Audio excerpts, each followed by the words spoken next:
All right, so with Thursday night's game against the New York Giants, we thought who better to go one-on-one with than the guy that kicked the 61-yard field goal to beat the Giants last season. What are you going to do for an encore after that franchise record? Oh man, I don't know. I'm just going to go try to do my job and make the kick someone else to make. When you look back at that, some of your teammates, your coaches said they can still, hear it was like the sound of a cannon off your foot. So when you look back at that moment, did you kind of get a welcome to Philadelphia, welcome to the NFL moment? Yeah, I would say so. That was my first home game at the Link, so no better way to start it off than that. And I think that was really a big step in my not only season but career, just kind of giving me a little spark and a little bit of confidence going forward. So that was a 61-yarder, and of course there was a 46-yarder to seal the deal as world champions.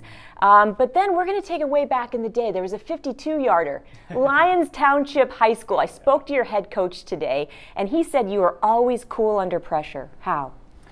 I don't know. I think that's just kind of who I've always been, just as a person in general.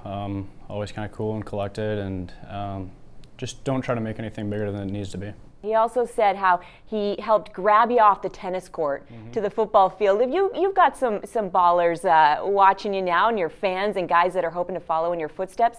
What was that process like, and how did that lead you to this point? Yeah, it was wild. I mean, obviously not the steps you usually take in this career, but yeah, I was a big tennis player growing up, and all along in high school, I played every sport I could really growing up, and thought tennis was going to be my path to college, and ultimately that didn't happen. But yeah, they came and grabbed me off the tennis courts a couple weeks before the season started, my junior year, and everything kind of rolled from there. It's in the blood. It's in that Irish blood.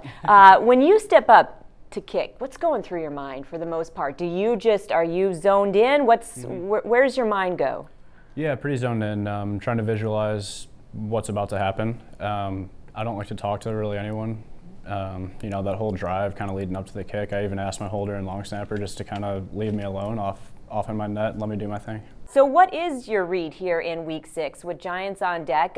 Obviously the win last season was a turning point for your team. What's your read this season? Yeah, hopefully kind of the same thing as last year. Obviously kind of a must-win situation where, obviously we're frustrated with where we're at, but definitely not down and out. And I think the mood in the locker room kind of speaks to those volumes where, guys aren't discouraged. Obviously they're frustrated, but they're not discouraged. They know what we're capable of, and, hopefully we get things back on track here. Thanks so much for your time, Jake. Thank you.